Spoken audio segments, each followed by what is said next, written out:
Hi everyone, it's great to see you. I have a fun project today. I am going to be adding a beautiful Japanese iris to the side garden here, and I love irises.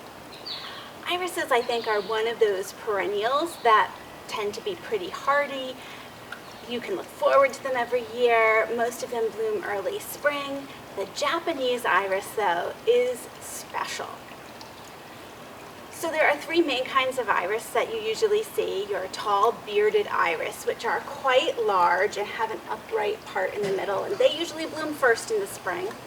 And then you have your Siberian iris, which tend to be about 3 inches. I have some of those. I didn't show them to you actually this year, but they bloomed beautifully. I grow pink haze Siberian iris. And I actually have grown them at all 3 of my houses. I like them so much. They have that pink tinge to them. And like the bearded iris, they have those upright parts in the center called standards. And then they have those petals that are around the edge that fall down called falls. And they look beautiful. After those two bloom, you then have the Japanese iris that will bloom. This one blooms about 2 weeks after your Siberian iris, 3 weeks after your bearded iris, so you're getting into early summer with your Japanese iris. And these are actually the biggest type of iris that you can grow, big meaning blossom-wise. These blossoms for certain varieties can get to be 10 to 12 inches, which is amazing. Now, like the other types of iris, they do have your standards in the center, but they're flattened out. So this really looks like a flat type of iris, and then it has its falls.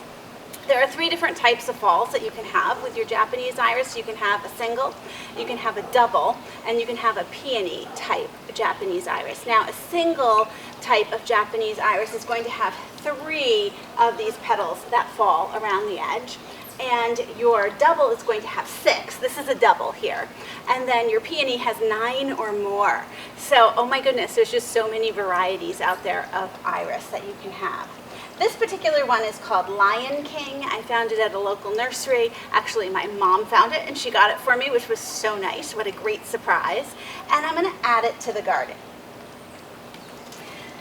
Now, when you're selecting where you're going to be planting your Japanese iris, you have to keep in mind that the Japanese iris is, I don't want to say picky, but it's a sensitive plant.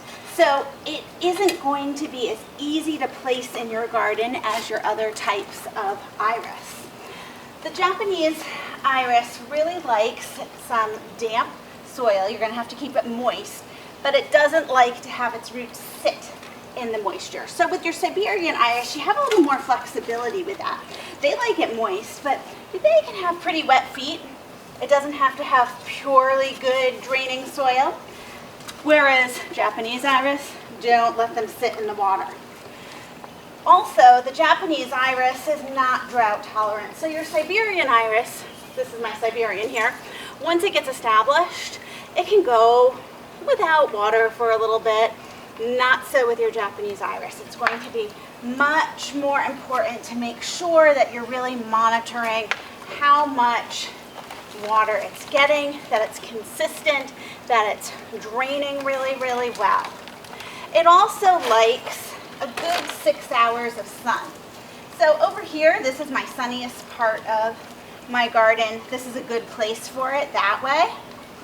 So I feel like, okay, I have it nicely pressed up against the soaker hose here, which will run daily, so it's going to have that nice influx of moisture. It's going to have plenty of sun. Your Japanese iris also, being more sensitive, doesn't have quite as large a range for hardiness weather-wise. Your Siberian irises, they're going to be hardy down to probably zone 3, 4. This is going to be more of a zone 4. I even like to think of it a little safer in zone 5. So they definitely need a little bit more care, but it is totally, totally worth it. I find that they're very bug resistant and mildew resistant. They also are rabbit and deer resistant, which is always a good thing. So now that we're planted up, I'm going to actually run the soaker hose right now so that it gets some moisture immediately. Your irises, and this goes for all irises, really do tend to like acidic soil. Your Japanese iris really won't tolerate anything down into the neutral zones. Whereas your Siberian iris, yes, it can go into sort of a neutral level of acidity, but you really want to make sure that your Japanese iris is happy in its acidic soil, in its nice moist area with plenty of sun. Can't wait to see how this comes back next year. They do send out rhizomes and get bigger and more of your blossoms. They have nice sturdy stalks. You can even use these as cut flowers sometimes.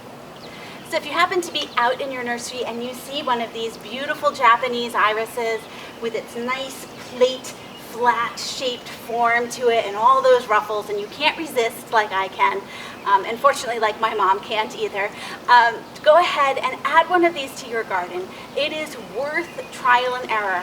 I have to tell you, I have lost a few of these in the past because I did not have that perfect place.